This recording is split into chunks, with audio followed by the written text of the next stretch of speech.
अस्सलाम वालेकुम। इस वीडियो में हम बात करेंगे स्फिनाइड बोन और इथमाइड बोन के रिलेटेड। स्फिनाइड बोन की एनाटमी को हम डिस्कस करेंगे, साथ में इसके क्या लैंडमार्क्स हैं इसको डिस्कस करेंगे, इस तरह इथमाइड बोन की।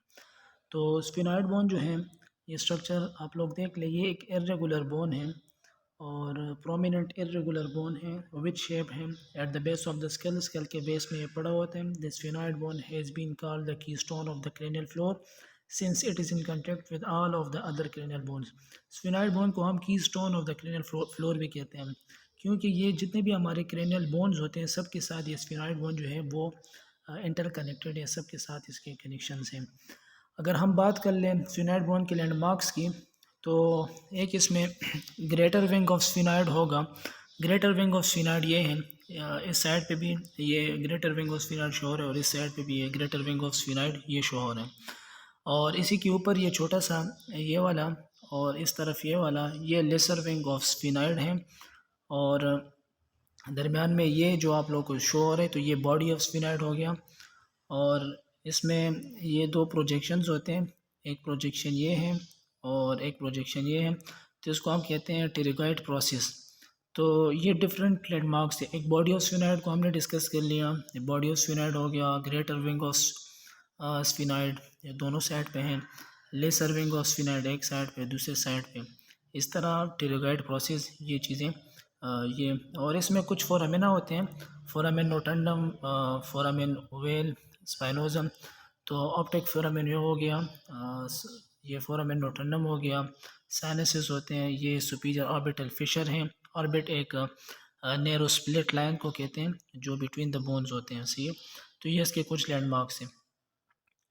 तो ग्रेटर विंग्स क्या है, एक लेटरल प्रोजेक्शन है बोन से to help that help to form the lateral border of the skull. ये आप तो देख लें, ग्रेटर विंग एक बॉडी से एक लेटरली साइड पे जा रहा है ये प्रोजेक्शन, और lateral part of the school को ये बनाता है।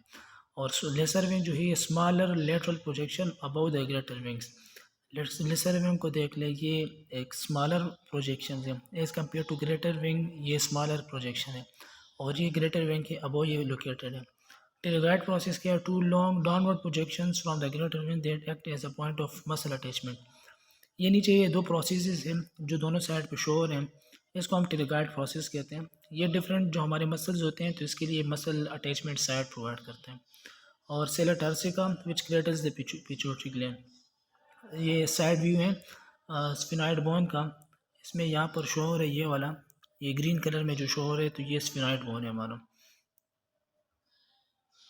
ये फ्लोर ऑफ क्रेनियम को अगर देख ले तो ये ग्रीन कलर में जो शो हो रहे हैं, तो ये बॉडी ऑफ स्फिनाइड ये से ये लेसर विंग और ग्रेटर विंग ऑफ स्फिनाइड ये हैं। ये लेसर विंग हो गया इससे ऊपर, और नीचे ये फोरामेन ओवेल हो गया, फोरामेन स्पाइनोसम हो गया, सही है, फोरामेन नोटेंडम हो गया, सुपीरियर ऑर्बिटल फिशर या नैरो स्प्लिट लाइन है यहाँ पर शो हो रहे हैं।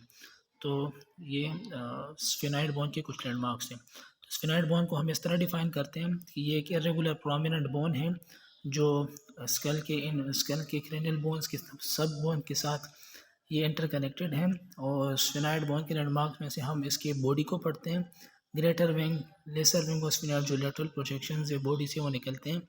और इस तरह इसमें डिफरेंट फोरामिना होते हैं और टेरिगॉइड प्रोसेस होते हैं। और यहाँ पर जो फोरामेन शो है तो इसका मैं डिटेल अभी नहीं बता रहा, फोरामेन पे मैं अलग एक लेक्चर इंशाल्लाह वो अपलोड करूँगा जिसमें हमारे जितने भी क्रेनियल फोरामेन्स होते हैं वो सब मैं डिस्कस करूँगा साथ में। अच्छा, इसके बाद जो क्रेनियल बोन्स में से लास्ट बोन है इथमाइड बोन। इथमाइड बोन कौन सा बोन है, यहाँ पर डायग्राम में आप लोग को शो हो रहा है, ये देख लें। तो इथमाइड बोन एक इर्रेगुलर बोन है जो स्पॉन्जी बोन है that provides the floor of the front part of the school. हमारे स्कल के जो फ्रंट पार्ट है इसका फ्लोर ये इथमाइड बोन बनाता है and the roof of the nasal cavity, और नेजल केविटी का रूफ बनाते हैं। तो हमारे स्कल के फ्रंट पार्ट का फ्लोर वो इथमाइड बोन ये प्रोवाइड करता है और नेजल केविटी का रूफ ये प्रोवाइड करते हैं। इसके कुछ लैंडमार्क्स हम पढ़ते हैं। The ethmoid consist of two masses of thin plates enclosing air cells and looks like a sieve. इसके दो लेटरल मासेस होते हैं इथमाइड बोन के, कि ये देख लें, एक लेटरल मास ये है, ये वाला लेटरल मास, ये वाला लेटरल मास देख लें। तो इथमाइड बोन में लेटरल मासेस होते हैं जिसमें एयर सेल्स होते हैं और एक्सीव अपीयरेंस देता है ये। इसके लैंडमार्क्स में से एक लेटरल मास हो गया, forms most of the wall between the nasal cavity and the orbits. हमारे नेजल कैविटी का जो फ्लोर होता है, जो रूफ होता है, वो एथमाइड बोन बनाते हैं। तो लेटरल मासेस क्या काम करते हैं कि नेजल कैविटी और ऑर्बिट के इन बिटवीन जो वॉल होते हैं, तो ये मोस्टली ये वॉल लेटरल मासेस बनाते हैं। इसके साथ परपेंडिकुलर प्लेट होते हैं जो हमारे नेज़ल सेप्टम है। नेज़ल सेप्टम जो नेज़ल अपर्चर्स जो नेज़ल को दो हिस्सों में डिवाइड करते हैं, तो superior portion of nasal septum जो है वो परपेंडिकुलर प्लेट ऑफ एथमाइड बोन ये बनाते हैं। तो परपेंडिकुलर प्लेट ये एथमाइड बोन का पार्ट है जो हमारे नेज़ल सेप्टम, जो नेज़ल सेप्टम है, जो नेज़ल को, नेज़ल अपर्चर जो दो हिस्सों में इसको डिवाइड करते हैं, नेज़ल बोन को, नोज़ को, नेज़ल कैविटी को, तो इसका सुपीरियर पोर्शन जो है वो परपेंडिकुलर प्लेट बनाता है। क्रिब्रिफॉर्म प्लेट क्या काम करते हैं? Forms the roof of the nasal cavity. जो हमारी नेज़ल कैविटी है, तो इस नेज़ल कैविटी का जो रूफ होगा वो क्रिब्रिफॉर्म प्लेट बनाता है। इस डायग्राम में शो हो रहा है कि क्रिब्रिफॉर्म प्लेट वो नेज़ल कैविटी का रूफ बना रहा है। इसी तरह olfactory foramina क्या काम करते हैं? और small holes with in the cribriform plate for the passage of the first cranial nerve. जो हमारा फर्स्ट क्रेनियल नर्व है वो रिलेटेड है स्मेल के साथ, स्मेल के साथ रिलेटेड है हमारा फर्स्ट क्रेनियल नर्व। तो olfactory फोरामिना क्या काम करते हैं? ये इसमें क्रिब्रिफॉर्म प्लेट में स्मॉल फोरामिना होते हैं, स्मॉल होल्स होते हैं, ये डायग्राम में शो है। तो ये ऑप्टिक नर्व के लिए जो olfactory नर्व होता है हमारा, इसके लिए पैसेज वे प्रोवाइड करते हैं जिससे वो पास हो सकें। और क्रेस्टा की line upward extension of bone above the cribriform plate. Cribriform plate तो रूफ ऑफ नेजल कैविटी बना रहा था, सही है।